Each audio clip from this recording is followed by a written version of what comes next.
గౌరవ ముఖ్యమంత్రి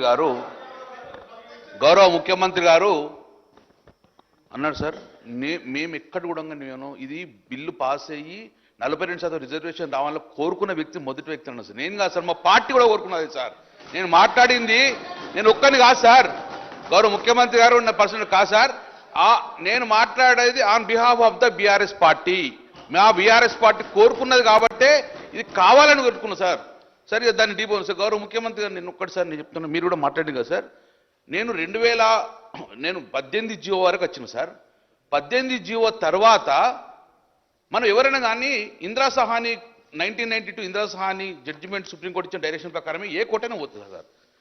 మీరు 18 తర్వాత 2018 జీవో తర్వాత క్లియర్గా కోర్టు మన హైకోర్టు ఏం చేసిందంటే 18 తర్వాత సార్ 18 కానీ ఆపుతున్నారు. 18 తర్వాత కోర్టు ఏం చేసిందంటే మీరు as per the Indira Sawhney court ప్రకారము ఒక డెడికేటెడ్ కమిషన్ వేయమని చెప్పేసి మీకు ఇచ్చేసారు. ఇప్పుడు వచ్చేది సార్ ఇక్కడ 2027/8/2024లో వికాస్ కిషన్ రావు గావెల్లి స్టేట్ మహామారి కోడ్ చేసుకుంటూ 13వ ఆర్టికల్ 13 చదువుకోండి అని అప్పుడు డెడికేటెడ్ కమిషన్ ఉంటే అప్పుడు మనం 46 జీవో తీసుకొచ్చినాం సార్. భూసాని వెంకటేశ్వర ద్వారా అప్పుడు భూసాని వెంకటేశ్వర కమిషన్ ఏక డెడికేటెడ్ కమిషన్ జీవో నెంబర్ 46 ప్రకారం ఇచ్చింది సార్, 18లో కాదు సార్. నేను అదే దాన్ని రెక్టిఫై చేయమని చెప్పిన సార్. సార్ దయచేసి మీరు సూచన ఇవ్వమన్నారు. నా సూచన విమర్శగా భావించుకోకండి సార్. నా సూచన ఎప్పుడు విమర్శగా భావించుకోకండి. మీరు సూచన కన్సిడర్ చేస్తారా consider, that is your wish. కానీ నేను సూచన చేసిన ప్రకారం మాత్రము నేను స్టడీ చేసి సార్, ఒక బీసీ మంత్రి స్టడీ చేసిన, తమిళనాడు వేనా బీహార్ వేనా నా సూచన పరిగణన తీసుకుంటే ఎలాంటి అడ్డంకులు లేకుండా తమిళనాడులో ఎట్లయితే రిజర్వేషన్ పాస్ అయినాయో అది కావాలని కోరుకుంటా సార్. బీహార్లో ఎట్లయితే ఫెయిల్ అయినాయో అది కావద్దని కోరుకుంటా సార్. నేను చెప్పింది అదే కదా సార్. సార్ ఇక్కడ జరిగింది అదే సార్.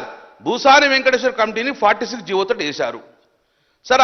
అక్కడ కూడా మీకు క్లియర్గా కోర్టు కూడా ఏం చెప్పిందంటే 13 పారా చదవమన్నారు సార్. దయచేసి గౌరవ ముఖ్యమంత్రి మీరు 13 పారా క్లియర్ ఏం చెప్పేసిందంటే డెడికేటెడ్ కమిషన్ వేయండి, అది కూడా ఆర్టికల్ 340 ప్రకారము, లేకపోతే commission of enquiry act 1952 sir. Please దయచేసి దీన్ని కోడ్ చేసుకోరు sir. Commission of enquiry act 1952 దీని కింద మాత్రమే మీరు డెడికేట్ కమిషన్ వేయాలి. స్పీకర్ సార్,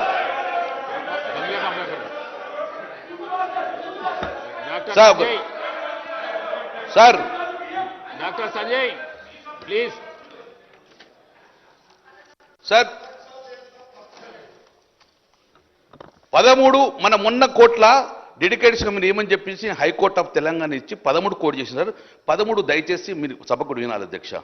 ఇందులో that the triple test condition required to be complied but the state before reversing states అంటే దీనికి క్లుప్త చెప్తా. ఒక డెడికేటెడ్ కమిషన్ కు అది కూడా ఆర్టికల్ 340